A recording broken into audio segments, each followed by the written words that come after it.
All right, you geography nerds, welcome back to the deep dive where, we bulldoze through a mountain of research so you don't have to. That's right. Today, we're diving headfirst into the clusterfuck that is European geography. Sounds fun. Because apparently someone out there is prepping for what's essentially a geography bee on steroids. Oh, yeah?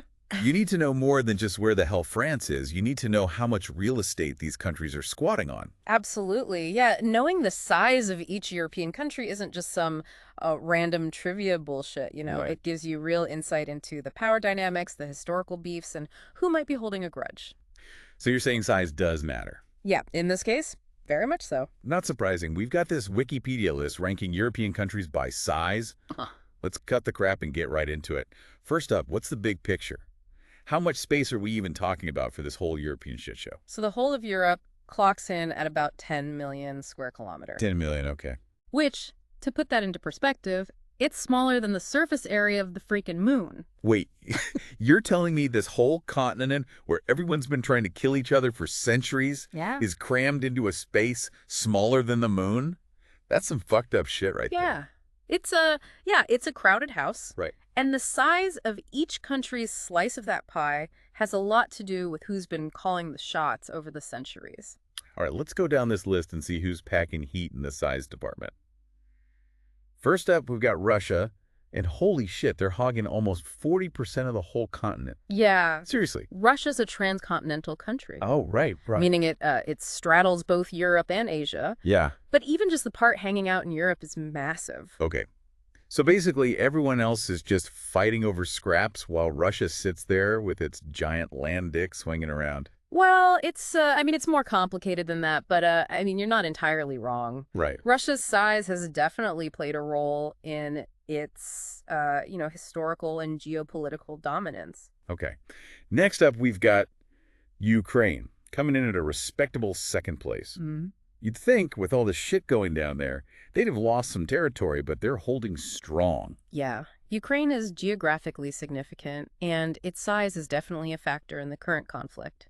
A larger country is harder to conquer and control, that's for damn sure. All right, next on the list is France. Bigger than Spain. Who knew? I always thought those two were neck and neck. Yeah, maps can be deceiving, Right, especially when you're trying to flatten a goddamn sphere onto a piece of paper. right. France's landmass might not be as spread out as Spain's, but it's definitely bigger overall. Okay. Next, we've got Sweden and Finland. Mm. Those icy bastards are bigger than I thought. Seriously, who knew those Nordic countries were packing so much land? Yeah, those Scandinavian countries might seem like they're, off in their own little corner of the world, but they're actually pretty sizable. Okay. They've got, vast expanses of forest and wilderness, which add to their overall landmass. All right, time to talk about the little guys now. Vatican City, Monaco.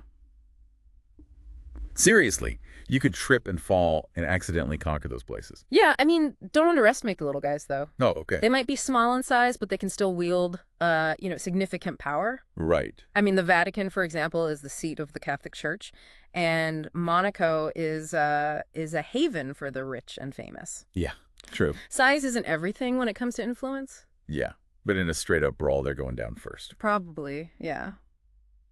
All right, let's keep going. Who's next on the list? So, moving on. Yeah.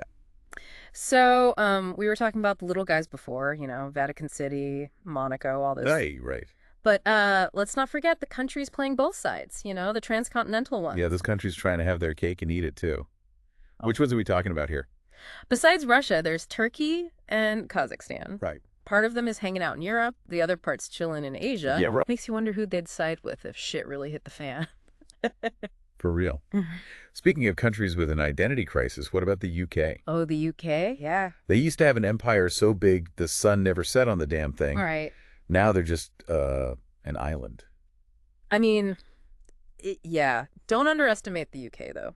Okay. They might be an island, but they're still a major player in Europe. Right.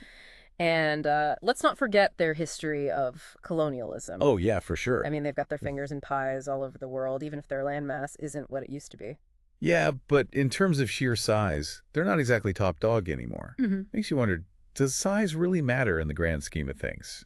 What? I mean, look at history. Plenty of small countries have kicked the asses of empires. I mean, size definitely plays a role. Right. Larger countries often have more resources, more manpower, and more land to defend. Mm. But it's not the only factor, you know? Right. You need to consider history, alliances, and good old-fashioned cunning to really understand how a country wields power. True, true.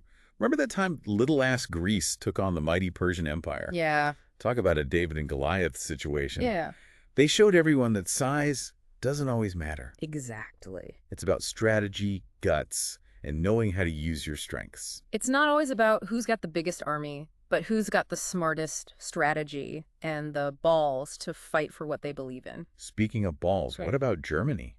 They've been trying to take over Europe for, like, centuries. Is it their size that makes them such a pain in the ass? I mean, Germany's a tricky one. Okay. Their central location and industrial strength have made them a major player in Europe, for better or for worse. Yeah. They've been at the heart of a lot of conflicts, but they've also played a key role in shaping the continent's economy and culture. And let's not forget about Italy. Italy, right? They were running the show back in the Roman Empire days. Now they're just known for pasta and pizza. Yeah.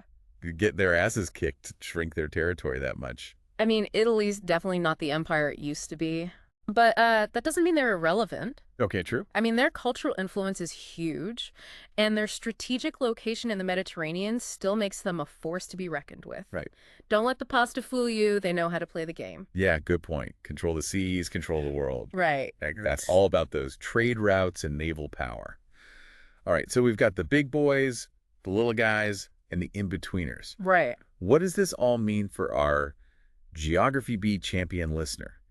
How the hell are they supposed to make sense of this clusterfuck? It means that understanding the size of European countries is just the tip of the iceberg, you know? It's about understanding the complex web of history, culture, and power dynamics that have shaped this continent. Right. Size is a piece of the puzzle, but you gotta look at the whole picture to really understand how things work. So basically, it's all a big, fucked up game of Risk, but with real lives and nukes. Pretty much, yeah. All right, listener, we've armed you with the knowledge. Go forth and dominate that Geography B, you beautiful bastard. And remember, these borders and sizes, they're not set in stone. Oh, right. History is fluid, and the map of Europe is always changing. So you're saying even if our listener memorizes all the current sizes for this Geography B, it might all be bullshit in a few years. That's got to be frustrating. Not necessarily bullshit, but definitely subject to change. That's why it's crucial to understand the historical and political forces that shape these borders. It's not just about memorizing numbers, it's about understanding the story behind them. All right, give me an example. What's a border shift that really blew your mind while you were researching all this stuff? Well, one crazy example is Poland. Throughout history, its borders have been redrawn so many times, it's ridiculous. The country even disappeared entirely from the map for a while in the 18th century. Talk about a geographical identity crisis. Damn. There's some serious geopolitical fuckery. So what's the lesson here for our listener? Besides that European geography is a total mindfuck. The lesson is that geography is not static. It's a dynamic force that shapes and is shaped by human events. Understanding the past can help us understand the present and anticipate potential future changes. Deep shit, man. I'm starting to feel like I could teach a class on this stuff. You're learning fast.